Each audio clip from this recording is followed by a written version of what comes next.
It's going to be a commentary for the 13th chapter for my book, Metadimensional.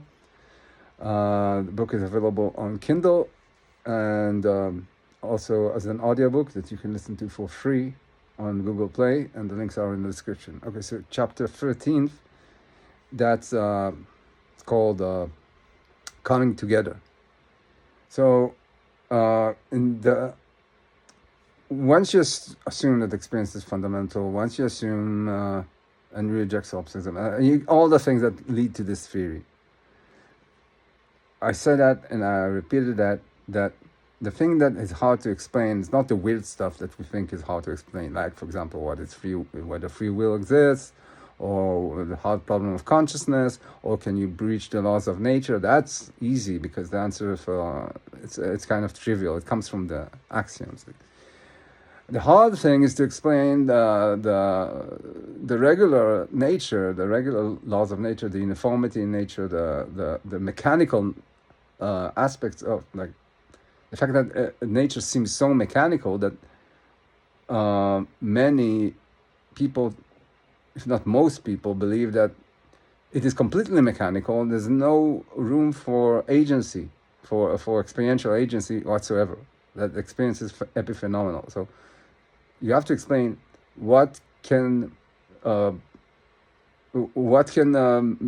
enforce that uniformity. If every single moment experience enacts a bit of free will and therefore breaches the laws of nature, what keeps the laws of nature in such good? What makes them keep such a tight ship that we come to believe that there are no degrees of freedom whatsoever.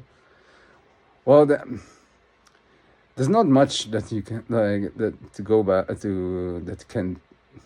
There are no real options here. Like, the cosmology of this theory is quite limited. You have experience and you have other fundamental dimensions, and other fundamental dimensions, the only thing they do is inspire perception, but they are not actually in perception. They don't have agency over perception, so they cannot be the thing that is enforcing this. The only thing that can do that is experience. More so, if experience, as I argued in the previous chapter, it is the thing that mobilizes time, mobilizes change, it is also the thing that mobilizes the laws of nature. So by definition, it is that which enforces the laws of nature. Or it's trivial to show that that's its role. But of course, it's not that I am enforcing the laws of nature on myself, because I don't. When I dream, I can breach the laws of nature however I please, and it's no problem with that. And when if you take psychedelics, then you will, your perception will not agree with what the laws of nature should allow. So, or at least that's what it seems. So it doesn't seem like I am enforcing, like I might be enforcing some uniformity, but not all of it. It's definitely has to be the case that it is something we do to each other. We are forcing reality to explain uniformity and be mechanic on each other. It's something about the relation between us that makes the law, that creates the laws of nature and makes them so stubbornly persistent and consistent. And this might sound like, why should you believe me? Like, this sounds so preposterous, so outlandish, but you kind of know that it's true. Like, think about it. If it is experiential agents that are enforcing the uniformity of reality, then what would happen in that case? It would where would the uniformity be? Where would be the commonality, the mechanical aspects be? They will be on the level at which experiential agents interact, right?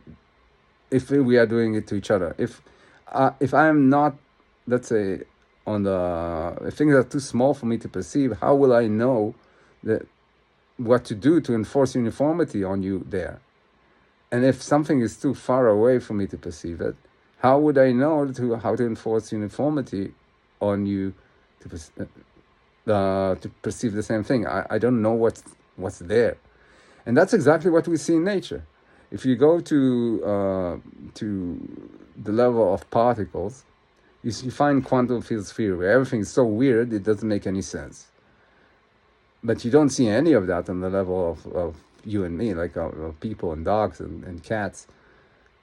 You don't see that. And then if you look into the far reaches of the cosmos, then you'd find that the laws of nature, as you think they should be, don't add up.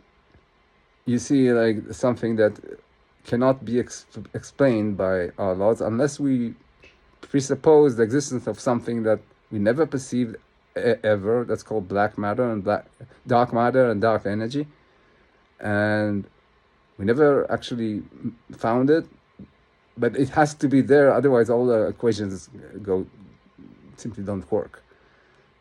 So if we go very far away, the laws of nature break down. If we go to the tiny, the laws of nature break down. They only work at the level of our interactions, and this itself can be should make you raise an eyebrow, because why would the laws of nature be so tailored to your spatial size? But it also it kind of makes sense also that what we see is as it is, that we have this dark energy and dark matter, and that we have quantum field theory. Because if we are to live in the same reality, it's not like we can elect that we want to. If every single moment we make choices that breach the laws of nature, we wouldn't want to be in a reality where there are no degrees of freedom, where we cannot be ourselves, where we cannot make choices, when we don't have agency.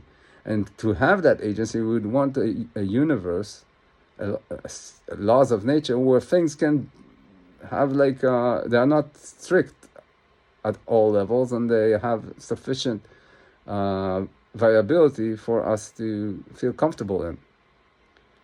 And also, if you think about it in terms of evolution through natural selection would want to have this, to be able to harness the ability to breach the laws of nature, right?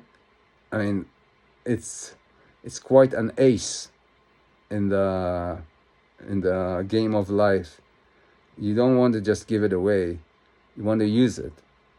So it's only sensible to that the reality we are in would have these degrees of freedom, like we can see in physical randomness, like we can see on the quantum levels, like we can see in the far reaches of the cosmos. This is all the reason we are so we find it so hard to explain these things, like these things that I just said, quantum field theory, dark matter, dark energy, is because we presuppose that everything, like the exact opposite of what this theory argues. And once you assume these axioms, then it's no longer a mystery. It's just how it should be.